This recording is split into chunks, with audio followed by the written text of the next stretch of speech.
Good morning, everyone, and welcome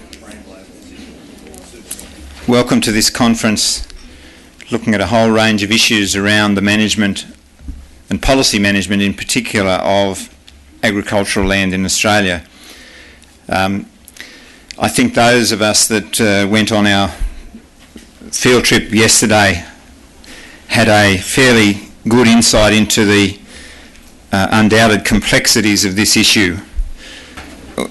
For those of you that didn't go, was quite interesting. We went to the western outskirts of Sydney. We looked at coal seam gas. We looked at the pressures of urban development, and probably from both sides. We looked at it from the perspective of local governments that have increasing population pressures and the need to do something in terms of housing, and we looked at it from the perspective of farmers who are faced with continuing encroachment of urban interest into the area and the challenges that creates for operating farms. So it was a very interesting perspective on how these challenges play themselves out, and of course there's a much wider perspectives of issues of mining, issues of conservation areas, and even coal seam gas, and we'll be canvassing all those in the discussions over the next day or so.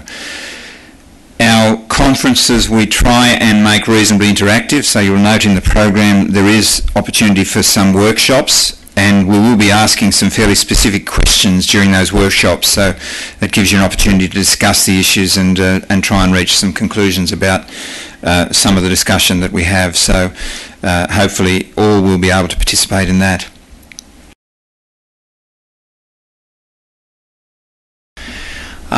What is there some sort of common national system that we have? And of course what we found was pretty stark, and that is that whilst we have lots of systems, lots of mapping, lots of data, when you actually narrow the question, do we have a national system of mapping, record keeping or data collection that is specifically designed to provide something that's a statistically and graphically reliable picture of what's going on, then we don't. ACLUM again met, identified a number of priorities for land use change reporting. Now these priorities include tracking hotspots of change, particularly in the peri-urban areas, the loss of productive agricultural land. I mean, these are the themes that are coming up again and again.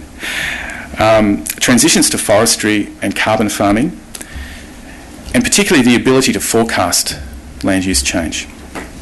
To establish this capacity will require the effective use of newly available remote sensing and statistical information, and new methods for change analysis, clever ways of combining the data streams that we do have in ways that give us a much better handle on land use change. One of the first things I'd like to do before I get into the primary purpose of my presentation is just to tell you a little bit about the American Farmland Trust. Now, the American Farmland Trust's mission is to protect farmland, promote sound farming practices, and keep farmers on the land.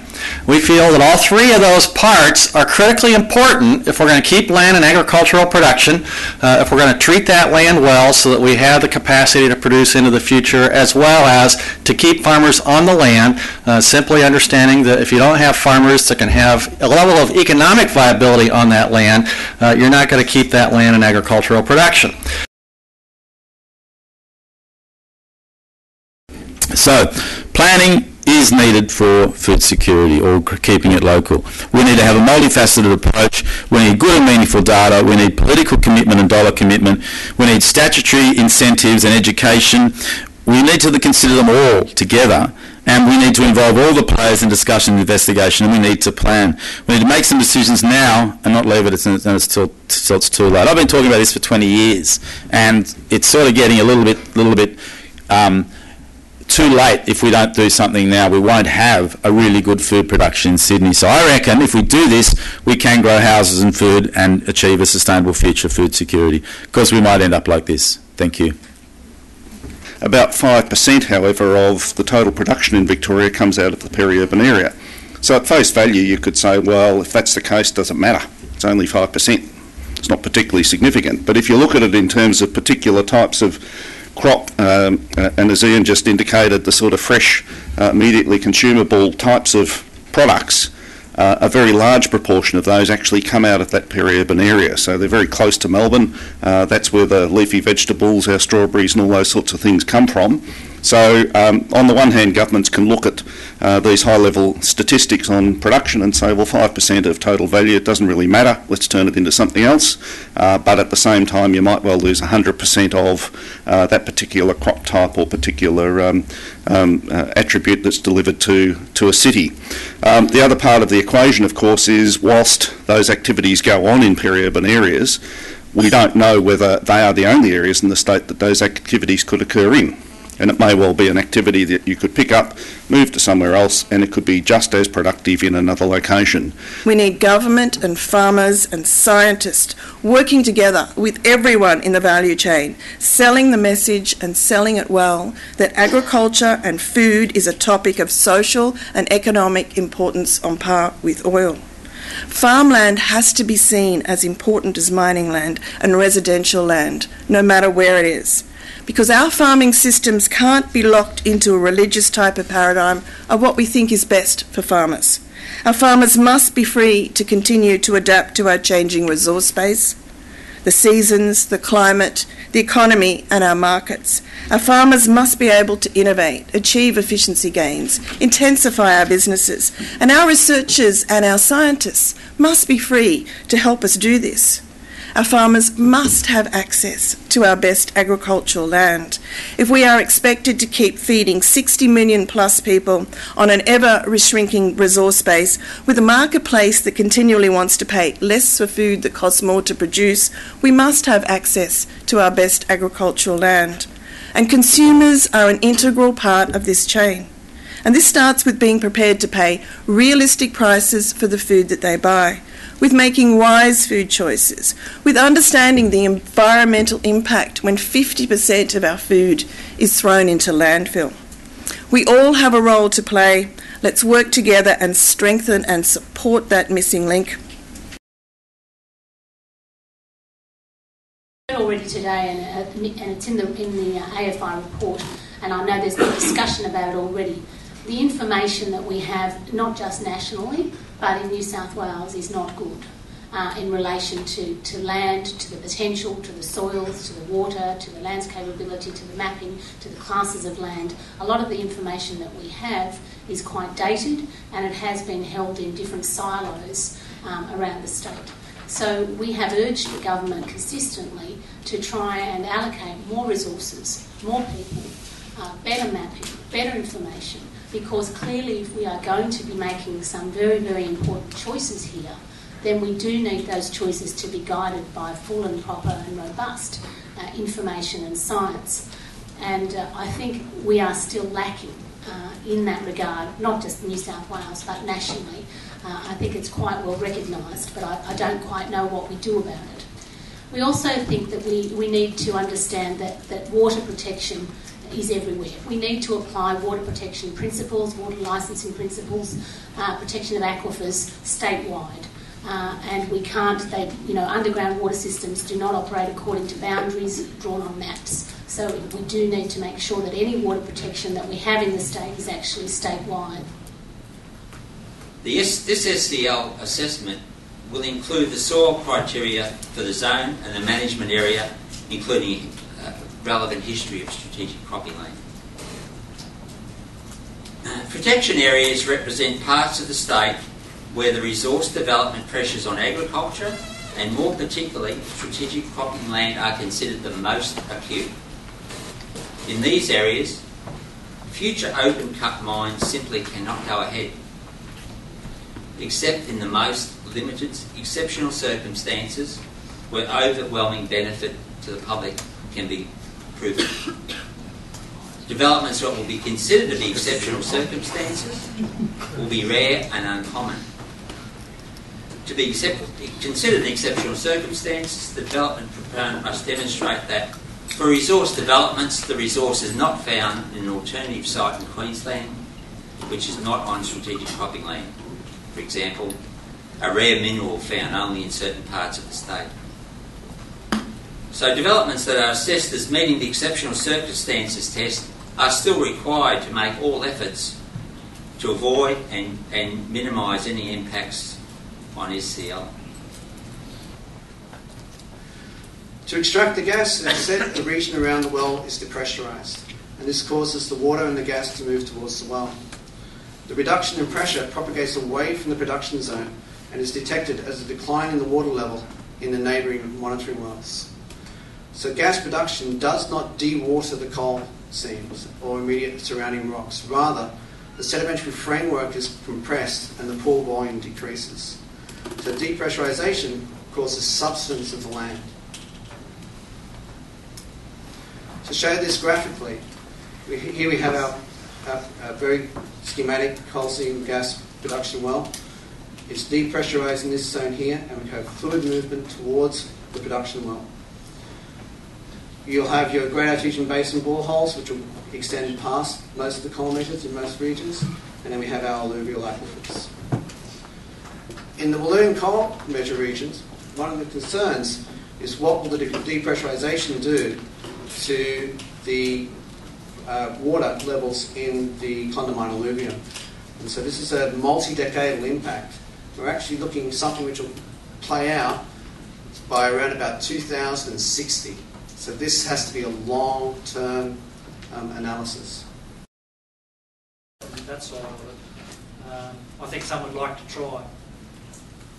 The other thing that is impacting potentially in terms of the rural space today is the level of legislation at the environmental level. And so this is non-voluntary conservation. This is conservation as a result of legislation where the mining gas or whatever, and someone mentioned linear infrastructure before. So where there's an impact, the requirements of most of those projects today, and indeed the upgrade of the Act in March last year at the EPBC level, has captured now all of those previous developments which were previously exempt. So rail, road, power, water, as well as your broader mining development, or it could be a house subdivision development down the road. The reality is you've got federal legislations and you've got your state-based legislations as well. And as you can see, there's a fair few state-based, and potentially some of the local councils and those represented here and around Australia, they're also looking at their own biodiversity policies and what policies they will look to put into place. Hopefully it will replicate or be similar so that we're not having a triplicate layer of cost of management. But the impact here is potentially twofold, and the major impact today is that now a lot of these projects are being captured. So the solution for a lot of these guys is to say, well, we've got the mine site over here, we've bought that, we'll actually just go down the road and buy another block of dirt, and that becomes the offset for the vegetation impact. So potentially we're taking two assets out of production, or we're changing the use of those assets. And I'm not so sure that government policy is really wanting to achieve that outcome. But I'd suggest that we've always got a triangular, the developer at one end, agriculture and conservation. And in their own rights, the policies make sense, but you put them together and they're almost competing against each other.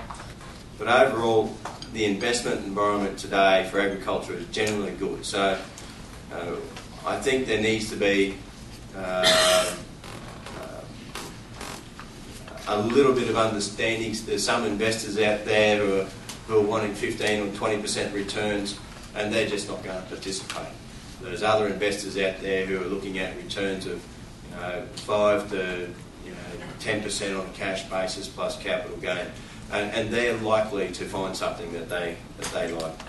So then we feel that each investment needs to be assessed on its own merits, and we recommend a very sound due diligence process, because there can be a lot of issues picked up or opportunities through that process.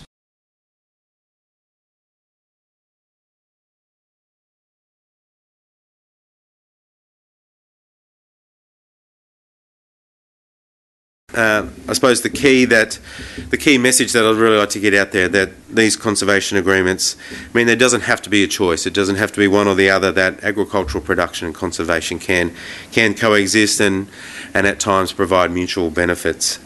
These agreements are negotiated with landholders. These are voluntary arrangements, and they can provide both ecological and economic sustainability.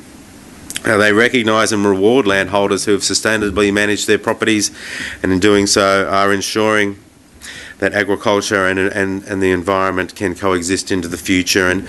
And what we're seeing is really it's a quiet revolution. More and more landholders are becoming interested in being involved in protecting and managing and enhancing the bushland on their properties, often without a lot of recognition, without a lot of promotion, just quietly working away and improving those values on their land. In managing land, there are two things that need to be applied, and that's consistency and commitment. And this is where government authorities and so many others fail. If you spend $50,000 in 1 year on weed control, which incidentally State Water did just a few weeks ago, a helicopter in spent 50 grand in a matter of days, spraying by air. Now they won't go back and follow that up. So, and by failing to do that, if you fail to capitalise on your first year's work and your first expenditure, you simply turn that investment into a loss. It's wasted. And that's happened time and time again on this country. And I haven't got a photo that clearly depicts it, but they've sprayed blackberry, similar infestation to that, missed it 1 year, 2 year, and then gone back with a helicopter again. And all they simply do is defoliate the trees, and after 2 or 3 goes with a helicopter, trees can't take it. So what you then have is the blackberries growing back and you've got dead trees. So all they effectively do is kill the trees. That's a great outcome for a government department like State Water.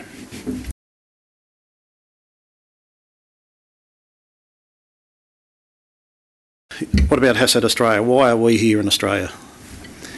Hassad Food Company is a company that was set up by the Qatari Investment Authority, which is an arm of the investment arm of the Qatari government. They were chartered with the project of developing a worldwide food network. It was initially driven by food security concerns in that region, but it was realised that post that period that it wasn't all about food security. It had to be commercial to be successful. To base a production system on just food production would not be a very sustainable model long term. So their total model is based on commercial investments. The commercial sector has been swallowed up by the corporate sector, and the subsistence sector hasn't moved along.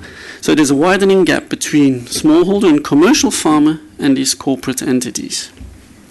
And it causes, of course, socio-professional implications of these models with the marginalization and decision-making process of the communities and of the independent family farmer. Production is never owned anymore by these farmers. The end, that's the question we're posing, is it the end of the independent family farmer in Africa? Is it the end in Australia? The landowners are becoming service providers or rent seekers in the whole process.